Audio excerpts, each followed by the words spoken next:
Queria agradecer essa oportunidade de participar de um debate organizado por quem tem inventado novas formas de fazer jornalismo, e especialmente pela presença de tantos jovens, tanto na mesa como na plateia. A pergunta dessa mesa: quem tem voz nas redações? A resposta me parece fácil, mas não por isso pouco preocupante. A resposta é a mesma que se poderia dar, no fundo, se fosse feita nos mais diferentes setores, poder, cultura, economia, enfim. Quem tem voz nas redações é gente branca, originada das áreas mais centrais e mais ricas do país, que cursou as faculdades mais elitizadas, que pertence a estratos sociais beneficiados pela imensa desigualdade do país. A transformação desse quadro não é simples.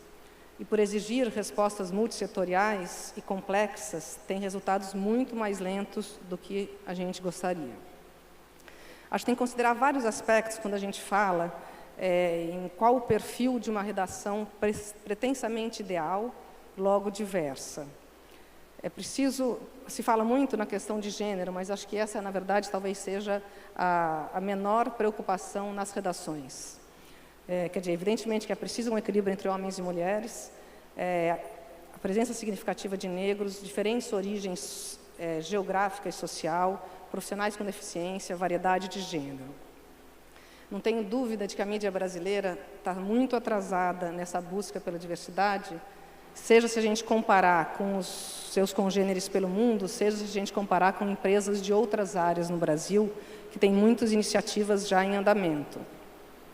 Hoje, fora do Brasil, existem muitos projetos, majoritariamente de gênero. Aqui no Brasil são muito poucos, ainda, de certa forma, engatinhando. Mais do que uma moda, do que uma onda, já é mais do que evidente que diversidade é uma realidade, é uma exigência dos novos tempos, dos novos consumidores, das novas gerações. Por que diversidade é importante? A resposta me parece óbvia, mas eu vou citar aqui uma declaração da Elizabeth Jensen, que é a Public Editor da NPR, que é a Rádio Pública de Nova York, que é um dos órgãos, veículos do mundo que tem o mais amplo programa de diversidade. Diz ela: ter uma redação diversificada é crucial se quisermos contar histórias que importam para um país cada vez mais diversificado. Como redações diversificadas afetam a cobertura? Pessoas de diversas origens têm perspectivas diferentes sobre o mundo e, portanto, são mais propensas a reconhecer e advogar por relatos que abrangem uma ampla gama de pontos de vista. E, importante, isso, por sua vez, é um elemento importante na promoção da confiança da mídia. Por que as pessoas confiariam em fontes de notícias onde não se veem e que as histórias que importam para elas não se refletem? Enfim, acho que isso resume um dos motivos básicos de por que é necessário para os jornais, para a imprensa de forma geral, ter uma diversidade na redação. Bom, a minha presença aqui se deve, imagino, à criação recente da Folha, dessa editoria da diversidade, que foi criada em maio deste ano, com múltiplas funções. Essa criação indica a constatação tardia, é verdade, de que é preciso mudar quem faz o jornal e quem fala no jornal. Antes tarde do que nunca, né? A proposta da direção, quer dizer, o diretor de redação define o objetivo, a forma de trabalhar dessa editoria, deve trabalhar transversalmente, tendo 3 focos básicos: cuidar da diversidade da redação, que é o que nós estamos falando aqui, quer dizer, de quem faz o produto; cuidar da diversidade de quem é ouvido pelo jornal para que o produto seja feito, ou seja, das fontes que falam nas páginas do jornal; e cuidar da diversidade de quem escreve para o jornal, os artigos de opinião, colunistas, blogueiros, etc. Mais tarde eu posso até falar o que já se fez, quer dizer, é um período muito curto para um projeto ambicioso, mas depois a gente pode falar um pouco o que a gente já começou a fazer. As poucas pesquisas de mídia que são feitas no Brasil, já que a gente tem um estudo de mídia muito falho e crítica de mídia quase nenhuma, mostram que a falta de diversidade é regra em todas as redações do país, especialmente quando a gente vai observar a questão de raça e cor. Eu fiz ontem um exercício de percorrer as fotos dos integrantes das equipes de todos os veículos digitais que fizeram a curadoria desse festival. E apesar de jovens, mais modernas, enfim, essas redações vivem uma situação pouco ou nada diferente das redações da chamada mídia tradicional. A sequência de fotos é desanimadora, eu diria, para os dias de hoje. Ou seja, o problema é amplo, é geral, quer dizer, não tá só na mídia tradicional, está em todas a mídia de uma forma geral. Mesmo que a gente tenha uma intenção e que se tenha vários desses veículos tem projetos e tal, mas ainda estamos muito longe disso se tornar realidade. Então é importante que a gente pense sempre em diversidade, que quer dizer, significa olhar para gênero, para origem, para étnica, para classe social, para crença religiosa, para a idade, para a inclinação política, para tudo. Mas eu não tenho dúvida que hoje no Brasil a questão de raça, cor é a mais importante ou é a mais urgente, se não mais importante, é mais urgente. É vergonhoso você entrar nas redações do jornal e praticamente não ver negros. Na Folha, isso há, sei lá, 15 anos atrás, um jornalista inglês chegou para fazer um seminário para redação e ficou chocado que não havia nenhum negro na plateia que estava assistindo. Em mais de 30 anos de Folha, eu diria que não ocupa os dedos das minhas mãos o número de jornalistas com quem eu convivi. Então, esse retrato da ausência e as várias dificuldades que acho que são menos conhecidas por nós, que esses poucos jornalistas negros enfrentam na redação, são muito bem descritas pela Yasmin Santos, é uma jovem recém-formada, que fez um trabalho de conclusão de curso, que virou até uma reportagem da revista Piauí, devia estar ela aqui, inclusive, para falar.